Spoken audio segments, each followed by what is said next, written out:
السلام عليكم ورحمة الله وبركاته. فضلا وليس أمرا الاشتراك في القناة وتفعيل زر الجرس ليصلكم كل جديد.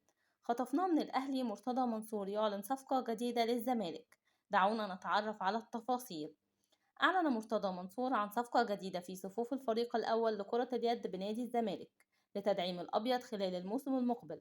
وقال مرتضى منصور خلال فيديو عبر قناة الزمالك: تعاقدنا مع أحمد وليد حارس مرمى النادي الأهلي لكرة اليد لمدة 3 مواسم، وهي صفقة مميزة. وأضاف منصور: كريم وليد لعب للأهلي وشارك ضدنا وحقق بطولة إفريقيا، والأهلي كان يريد استمراره ولكننا نجحنا في التعاقد معه. وأكمل: أحمد مرتضى عامل لجماهير الزمالك مفاجآت في تدعيمات كرة اليد والطايرة والسلة، وأنا فخور به. وكان اللاعب كريم وليد قام بالتوقيع على عقود انتقاله للقلعة البيضاء لمدة 3 سنوات.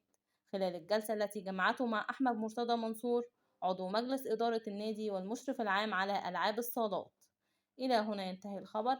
شكرا لحسن استماعكم ودعمكم المتواصل، والسلام عليكم ورحمة الله وبركاته.